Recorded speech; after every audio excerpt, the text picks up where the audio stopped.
ஆசைகள் ஒவ்வொன்றும் நிறைவேறும், அதிர்ஷ்டங்கள் கதவை தட்டும், திடீர் பணவரவு உங்களுக்கு பல மாறுதலை கொடுக்கக்கூடிய காலகட்டம் வந்துவிட்டன இந்த கன்னி ராசிக்கு. ஆனி மாத பலனில் சிறப்பான மாதம்னா இதாங்க. 10ல் பாவியாவது இருக்கணும்பாங்க. உங்கள் ராசி கோச்சாரத்தில் 10ல் ராஜகிரகம் சிறப்பான மாதமாக இருக்கின்றன. தவறவிட்ட வாய்ப்புகள் அனைத்தும் எட்டி பிடிக்கும் மாதம் இதுதான். சார் ரொம்ப ரொம்ப கவனமாக இருக்கணும். உங்கள் ராசிக்கு 11ல் குரு உச்சம் பெற்றிருக்கு. கோல்டன் டைம் விட்டலாமா? பார்ப்போம். முதல்ல இந்த ராசிக்கு நேர்மைக்கு மாறாக இருக்கிற விஷயம் அதிகமாக இறங்க மாட்டாங்க. ஆனால் நேர்மையாக இருக்கிற விஷயத்த கரெக்டாக பண்ணிகிட்டு இருப்பாங்க. கௌரவம் அந்தஸ்து இல்லாத இடத்துல இவங்க இருக்க மாட்டாங்க. எனக்கு வேண்டாங்க, நமக்கு கௌரவம் இல்லை, மரியாதை இல்லை, அப்புறம் இதுக்கு இவங்க ஒரு ஃபோன் காலில் பெரிய பெரிய ஆட்களை ஈஸியாக கான்டாக்ட் பண்ண முடியும். ஏன்னா இவங்களுக்கு அமைப்பே அதுதான். பெரிய பெரிய ஆட்கள் ஈஸியாக தொடர்பு கொள்ளக்கூடியது. ஏன்னா அறிவாளி இருக்கும் இடத்துல ஃபஸ்ட் விஷயம் அந்த வேலை உள்ளூரா வெளியூரா வெளி மாநிலமாக, சம்பளம் எப்படி இருக்கும், பழைய சம்பளமாக இல்லை அது கொஞ்சம் கம்மியாக இருக்கும், இந்த மாதிரி ஒரு மாறுதல் வரும். அது இண்டிவிஜுவல் ஹாரோஸ்கோப்படி பார்க்கணும். ஆக மொத்தம் உங்களுக்கு மிகப்பெரிய யோகம் வேலை வாய்ப்பு. இந்த வேலையில் ஒரு விஷயம் தெரிஞ்சுக்கணும். இந்த வேலையில் நான் இந்த வேலை கிடச்சா தான் போவேன், இது படித்தா தான் அப்படி ஸ்ட்ரிக்டாக இருக்காதீங்க.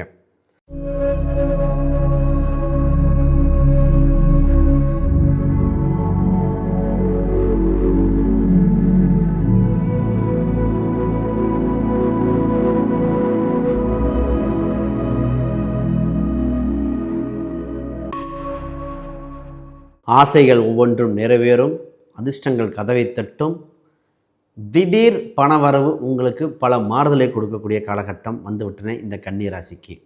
ஆனி மாத பலனில் சிறப்பான மாதம்னா இதாங்க. 10ல் பாவியாவது இருக்கணும்பாங்க. உங்கள் ராசி கோச்சாரத்தில் 10ல் ராஜகிரகம் இருக்கின்றன. கூட சொல்ல வேணும், உங்கள் புதனாதிபதியும் இருக்க. புதாதித்ய யோகம் வேறு. சிறப்பான மாதமாக இருக்கின்றன. தவறவிட்ட வாய்ப்புகள் அனைத்தும் எட்டி பிடிக்கும் மாதம் இதுதான். சார் ரொம்ப ரொம்ப கவனமாக இருக்கணும். உங்கள் ராசிக்கு 11ல் குரு உச்சம் பெற்றிருக்கு. கோல்டன் டைம் விட்டலாமா? பார்ப்போம். முதல்ல இந்த ராசிக்கு என்னென்ன விஷயம் பார்ப்போம். பொதுவாக கன்னி ராசினா பர்ஃபெக்ஷனிஸ்ட்டுங்க. நான் நினச்ச விஷயத்தை பர்ஃபெக்டாக நினைக்கக்கூடிய நடத்தக்கூடிய அம்சம் உண்டு. இவங்க நேர்மைக்கு மாறாக இருக்கிற விஷயம் அதிகமாக இறங்க மாட்டாங்க. ஆனால் நேர்மையாக இருக்கிற விஷயத்த கரெக்டாக பண்ணிகிட்டு இருப்பாங்க. கௌரவம் அந்தஸ்து இல்லாத இடத்துல இவங்க இருக்க மாட்டாங்க. எனக்கு வேண்டாங்க, நமக்கு கௌரவம் இல்லை, மரியாதை இல்லை, அப்புறம் இதுக்கு இவங்க ஒரு ஃபோன் காலில் பெரிய பெரிய ஆட்களை ஈஸியாக கான்டாக்ட் பண்ண முடியும். ஏன்னா இவங்களுக்கு அமைப்பே அதுதான். பெரிய பெரிய ஆட்கள் ஈஸியாக தொடர்பு கொள்ளக்கூடியது. ஏன்னா அறிவாளி இருக்கும் இடத்துல இவங்க இருப்பாங்க. இந்த நேரத்தில் உங்களுக்கு சுப தகவல்கள் வருகின்றன. அந்த சுப தகவல்கள் இடமாற்றம் மிகுந்த யோகத்தை கொடுக்கும். அந்த சுப தகவல் என்னென்னா, ஒரு சில தொழில் ரீதியாக, வேலை ரீதியாக, திருமண ரீதியாக இருக்கும். இல்லை சின்ன சின்ன ஒரு விஷயங்கள் கூட ரொம்ப நாள் எதிர்பார்த்துன சின்ன சின்ன விஷயம் கூட கிடச்சிடும். இப்போ வெரி குட் டைம். இப்போ திருமணத்தை பற்றி பேசணும். காதல் திருமணம் ஏற்பட வாய்ப்புண்டு. உறவில் திருமணம் ஏற்பட வாய்ப்புண்டு. திருமண தடைகள் விலகும் காலகட்டம். நிறைய பேர்த்துக்கு பார்த்திங்கன்னா காதல் திருமணம் நடக்குமா, திருமணம் சம்மந்தப்பட்டது எப்போ நடக்கும், எண்ணிட்டு இருந்தோமே, ஒவ்வொரு டைமும் பார்த்துட்டு இருந்தோம், வர மாதிரி வருது, நடக்கலை. இந்த 7ல் இருந்த சனியாக காரணமாக இருக்குமா, இது மாதிரி பல கேள்விகள். அப்படிலாம் இல்லை. இப்போ திருமண ரீதியாக இருக்கும் நிறைய பேர்த்துக்கு பாருங்கள், உறவில் திருமணம், மனதில் விருப்பப்பட்ட திருமணம், காதல் சம்பந்தப்பட்ட விஷயங்கள் அனுகூலமாக இருக்கின்றன. பிணைந்த கணவன் மனைவிகள் ஒன்று சேர வாய்ப்புகள் ஏற்படுகின்றன. இது மாதிரி கோல்டன் டைமுங்க. இப்போ அடுத்தது செல்லஸ் ஆல்ரெடி எங்களுக்கு டைவர்ஸ் ஆயிடுச்சுன்னா அடுத்த ஒரு புது உறவு வருகின்றன. ஒரு உறவால் உங்கள் வாழ்க்கை மாறும். ரொம்ப ரொம்ப முக்கியமான காலகட்டம். இப்போ சார் வேலை விஷயமாக பார்ப்போம். வேலை இல்லாதவங்களுக்கு வேலை கிடச்சிரும். ஃபஸ்ட்டு விஷயம் அந்த வேலை உள்ளூரா வெளியூரா வெளி மாநிலமாக, சம்பளம் எப்படி இருக்கும், பழைய சம்பளமாக இல்லை அது கொஞ்சம் கம்மியாக இருக்கும், இந்த மாதிரி ஒரு மாறுதல் வரும். அது இண்டிவிஜுவல் ஹாரோஸ்கோப்படி பார்க்கணும். ஆக மொத்தம் உங்களுக்கு மிகப்பெரிய யோகம் வேலை வாய்ப்பு. இந்த வேலையில் ஒரு விஷயம் தெரிஞ்சுக்கணும். இந்த வேலையில் நான் இந்த வேலை கிடச்சா தான் போவேன், இது படித்தா தான் அப்படி ஸ்ட்ரிக்டாக இருக்காதீங்க. ஆகஸ்ட்டுக்குள்ளே குயிக்கஸ்ட்டு வேலைக்கு போய் செட்டில் ஆகிக்கங்க. இப்போ யார் இந்த மாதிரி யோகம்? மாணவர்களுக்கு என்ன நடக்குதுன்னா, எழுத்துத் தேர்வில் நல்லபடியாக என்ட்ரன்ஸ் எக்ஸாமை சூப்பராக ஷைன் பண்ணிடுவாங்க. IELTS, TOEFL, GR இது போன்ற எக்ஸாம்லையும் கிளியர் பண்ண வாய்ப்புகள் உண்டு. இது வெளிநாட்டு வாய்ப்புகள் அதிகமாக கிடைக்கும். ஸ்காலர்ஷிப்பு, இன்டர்ன்ஷிப் மூலம் கூட போக வாய்ப்புகள் வருகிறது. இதுதாங்க அவருக்கு அமைப்பு.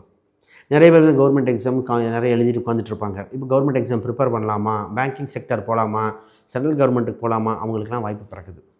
இதற்குண்டான நல்ல காலம். சார் பூர்வீக ரீதியான சொத்து சம்மந்தப்பட்டதுக்குண்டான பேசும் காலகட்டம் இது அல்ல. என்ன சார் நல்லா சொல்லுங்க. இப்போ கொஞ்சம் வெயிட் பண்ணுங்கள், அதுக்கு பிற மாதங்கள் வரும். இப்போ எதிர்மறை கோல்டன் டைம். புது தொழில் தொடங்க, ஜாதகத்து தொழில் அம்சம் இருக்கின்ற புதிய தொழிலை தொடங்க அற்புதமாக இருக்கின்றன. மனதுக்கு எண்ணிய விஷயங்கள் எல்லாம் நிறைவேறும்.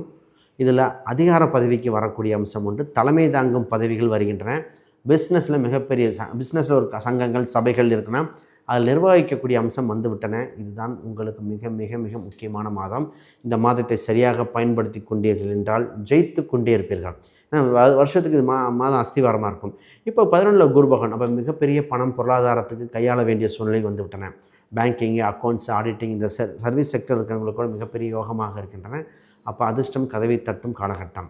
இந்த நேரத்தில் பார்த்திங்கன்னா ஸ்போர்ட்ஸ் துறையினர், சினிமா இருக்கிறவங்க, சினிமா இந்த ராசிக்கு ஈஸியாக வரும். சினிமா, அது மீடியா சம்மந்தப்பட்ட துறையினர்கள் மிகுந்த வாய்ப்புகள் இருக்குது. எப்போ சார் போகலாம், எந்த டைரக்டர் அணுகலாம், எந்த மாதிரி இது போகலாம், அது பட் ஹாரோஸ்கோப் லக்ன ரீதியாக பார்க்கணும், தசாபதி அம்சத்தை பார்க்கணும். ஆக மொத்தம் இது பார்க்கலாம். ஹெல்த் விஷயம் பார்க்கணுங்க. Health is wealth. பல கன்னிராசிக்காரங்க ஒன்று மாற்றி ஒன்று அனுபவிச்சிட்டோம், இனி சரியாயிருமா, இப்போ தான் சரி பண்ண வேண்டிய நேரம். நல்ல மருத்துவம் கிடைத்து உடல் உபாதைகள் விலகக்கூடியது. கடன் சம்மந்தப்பட்டதிலிருந்து மீண்டு வர வாய்ப்புண்டு. ருணரோக சத்துருவை வெல்லக்கூடியது. எதிரிகள் சம்மந்தப்பட்ட தொந்தரவுகள் இனி இல்லை.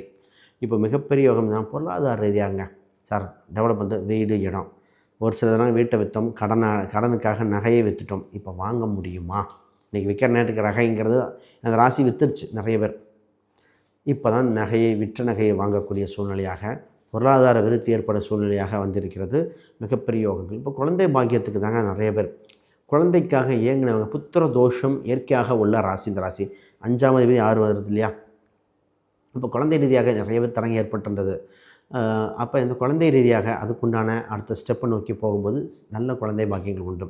இப்போ என்னென்னா பொருளாதார ரீதியாக நன்று திருமண யோகங்கள் இருக்கின்றன. கூட்டு விஷயத்திலான ஆதாயம், பிஸ்னஸில் ஓகே, குறிப்பாக வேலை வாய்ப்புகள் உண்டு. வீடு, இடம், சொத்துக்கள் சூப்பராக இருக்குது. என்ன ஒரு சில விஷயம் மட்டும் பார்த்துக்கங்கன்னு சொல்லியிருக்கேன், அதை பார்த்துங்க. இப்போ வழிபாடு, சார் விஷ்ணு சரசநாமம் தாங்க பெஸ்ட்டு. துளசி வழிபாடு, துளசி மாலை ஆஞ்சநேயருக்கோ இல்லை பெருமாளுக்கோ சாத்தி வழிபாடு பண்ணி பாருங்கள். இந்த மாதம் உங்களுக்கு உண்டான ஏற்றம் தரும் மாதம். அனைவருக்கும் வணக்கம், வாழ்த்துக்கள்.